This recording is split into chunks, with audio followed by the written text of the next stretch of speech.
న్యాయం అంటే ఏంటి సార్? అంటే ఒక మనిషి చనిపోయింది ఎలా కూడా ఇంకా డిసైడ్ చేయలేని స్థితిలో ఉన్నారు. చూడమ్మా, రెండు రాష్ట్ర ప్రజలందరూ చూస్తున్నారు ఇక్కడ. వాస్తవానికి యాక్చువల్గా న్యాయం కావాలంటే జరిగిన సంఘటన ఏంటో క్లియర్గా మనకు తెలియాలి. వెంటనే ఒక సరైనటువంటి పరిశీలన జరిగి ప్రజలు కోరుకుంటుంది ఒకటే, ఇక్కడ అసలు యాక్చువల్గా ఏం జరిగింది క్లారిటీ కావాలని చెప్పేసి. అంటే పూర్తిగా అనుమానాలు ఇక్కడ ఏమొస్తున్నాయంటే ఏదో జరిగింది, అంటే ఇక్కడ కుట్ర ఏదో జరిగిందని చెప్పేసి అనేక అనుమానాలు ఉన్నాయి. కాబట్టి దీని మీద స్పష్టత కావాలి.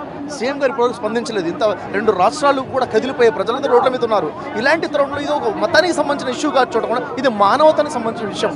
గొప్ప మానవత ఉన్నటువంటి వ్యక్తి కాబట్టి ఒక వర్గానికి సంబంధించింది కానే కాదు. కాబట్టి ఇక్కడ హిందువులని, క్రైస్తవులని, ముస్లింలని కాకుండా మానవులందరూ కలిసి మానవత్వం కోసం. ఎందుకంటే ఈరోజు ప్రవీణ్ అన్న మీద జరిగింది, రేపు ఎవరి మీద ఈ విధంగా జరగవచ్చు. కాబట్టి నేను కోరుకుంటుంది ఏంటంటే మనం మానవత్వాన్ని మర్చిపోయాం. మత విద్వేషాలు వచ్చేసాయి. మత విద్వేషాలు పక్కన పెట్టాలి. యాక్చువల్గా మన భారతదేశం మనం నేర్పింది ఏంటంటే భిన్నతున్న ఏకతోనే మనకు నేర్పింది. అందరం కలిసికట్టుగా ఉండాలన్నది. మనిషిని మనిషిగా ప్రేమించలేనటువంటి మతాలు మనకు వద్దు. మనకి కావాల్సిన ధర్మము మానవత్వంతో కూడిన ధర్మం. కాబట్టి ప్రతి ఒక్క వ్యక్తి కూడాను తోటి మనిషిని చూసినప్పుడు మనిషిగా చూడాలి తప్ప కులాన్ని మతాన్ని చూసే తత్వం దూరం అయిపోవాలి. ఈ మత విద్వేషాలు ఎవరైతే కల్పిస్తున్నారో అలాంటి వారిని క్లియర్గా చట్టం వారి మీద చర్యలు తీసుకోవాలి. ఎందుకంటే ఇలాంటి తరగతి రాకూడదు. ధర్మం తెలియని వాళ్ళు, మతం లేని వారు కొట్టుకొని చేస్తున్నారంటే అది వేరే విషయం. ఇక్కడ ఆధ్యాత్మికత, దేవుడు, పరలోకము అని తెలిసినటువంటి వారే ఇలా కొట్టుకొని చావడం అంటే చాలా దురదృష్టకర విషయము. నేను కోరుకుంటుంది ఒకటే, మానవులందరూ కలిసికట్టుగా ఉండాలి. తోటి మానవుని మానవుడిగా ప్రేమించేది కావాలి. ఎందుకంటే ధర్మము మానవుడి కోసమే తప్ప మనిషి ధర్మం కోసం కాదమ్మా, మన కోసమే వచ్చింది. మనము తోటి మానవుని ప్రేమించాలి. రేపు ఆ పరలోకం నుండి ఆ దేవుడు నువ్వు మనుషులతో ఎలా ఉన్నావని అడుగుతాడు. అన్న నిన్ను వల్ల నీ పొరుగు వారిని ప్రేమించమని చెప్పినటువంటి ధర్మము సర్వ మానవుడు సుఖ సంతోషాలతో ఉండాలన్నప్పుడు నా వర్గమే బాగుండాలి, వేరే వర్గం తప్పుగా ఉండాలన్నది వాస్తవం కాదు. కలిసికట్టుగా ఉండాలి. అందరూ కోరుకుంటుంది ఒకటి. జరిగిందంటూ క్లారిటీ చెప్పండి. అది ఒక సంఘటన దురదృష్టకరంగా జరిగినట్టు ఒక యాక్సిడెంట్ అనుకోండి, అది దేవుని చిత్త ప్రకారంగా జరిగింది. ఒకవేళ కుట్ర కోణం కనుక ఉంటే ఖచ్చితంగా బయటికి రావాలి, న్యాయం జరగాలి. ఈ న్యాయమే ప్రజలందరూ కోరుకుంటున్నారు.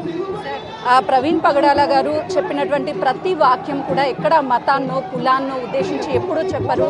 అందరూ మనుషులమే ఐక్యతగా ఉండాలి అని చెప్తారు. కానీ అంతా ఈ రోజు వచ్చినటువంటి ఐక్యత నిరూపించారని చెప్పుకోవచ్చు. ఖచ్చితంగా అమ్మా, ఇక్కడ చూడండి, ఇక్కడ క్రైస్తవులు ఎన్నో డినామినేషన్స్ ఉన్నాయి, ఎన్నో సంఘాలు, అందరూ కలిసికట్టుగా వచ్చారు. ఇక్కడ నేను ముస్లిం అయినప్పటికీ నేను ఇక్కడికి వచ్చాను. ఎందుకు వచ్చాను? మానవత్వం. వ్యక్తిగతంగా ప్రవీణ్ పగడాల చాలా గొప్ప వ్యక్తి. చూడండి, మాట్లాడే విషయంలో పొరపాటు జరగవచ్చు, నాతో తనతో ఎవరితోనో పొరపాటు జరగచ్చు. కానీ వారిలో గొప్ప విషయం ఏంటంటే వారు ఒకసారి మొహమ్మద్ ప్రవక్త నుంచి ఏదో అన్నప్పుడు ఆ తరుణంలో ప్రజలు వాయిస్ రేస్ చేస్తే క్షమాపణ కోరారు బహిరంగంగా. క్షమాపణ కోరడం అనేది మానవత్వానికి, ఒక మెచ్యూరిటీకి ఒక గుర్తు. అంత గొప్ప వ్యక్తి. ఇది లాస్ట్ మంత్ జరిగిన సంఘటనే. వారు బహిరంగంగా వచ్చి క్షమాపణ కోరాను అని చెప్పేశారు. చాలా గొప్ప విషయం. దాన్ని మనం ఆహ్వానించాలి. ఇలాంటి వ్యక్తులు మన సమాజానికి అవసరము. మనం కోల్పోయిన చాలా బాధగా అనిపిస్తుంది.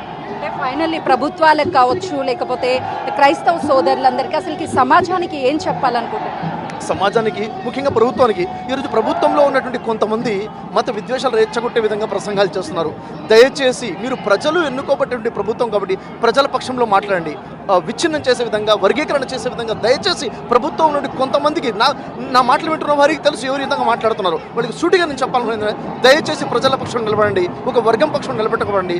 Divide and rule policy British వారిని తరిమి కొట్టేశాం. ఇక వద్దు. మన భారతదేశంలో డివైడ్ అండ్ రూల్ పాలసీ వద్దండి.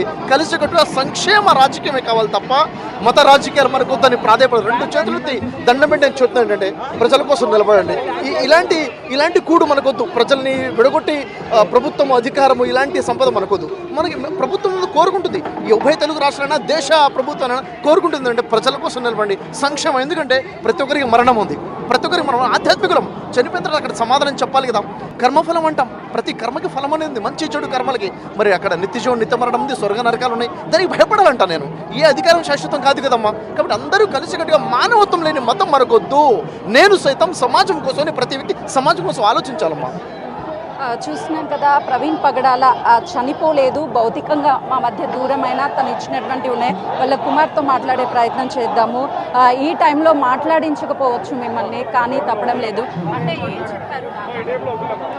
అయితే ప్రస్తుతం వాళ్ళ కుటుంబ సభ్యులు కూడా మాట్లాడడానికి ఇష్టపడడం లేదు. ఎందుకంటే తండ్రిని కోల్పోయినటువంటి బాధలో కుమార్తె ఉంది, మరోవైపు తమ కుటుంబానికి అండగా ఉన్నామంటూ వేలాది మంది ఇక్కడ క్రైస్తవ సోదరులతో పాటు ప్రతి ఒక్కరు కూడా ఒక హ్యూమానిటీలో ఆలోచించి అసలు ఏం జరిగింది ఏంటి, ఈ రోజున ప్రవీణ్ పగడాలకి జరిగింది, రేపు మాకు జరగదన్న గ్యారెంటీ ఏంటి, ప్రతి ఒక్కరు కూడా ఏం జరిగింది ఏంటి అనేది బయటికి చెప్పాలి అని చెప్పేసి పెద్ద ఎత్తున ర్యాలీ తీస్తున్నారు. బిగ్ టీవీ స్క్రీన్ మీద ఎక్స్క్లూజివ్గా చూడొచ్చు విజువల్స్ లో.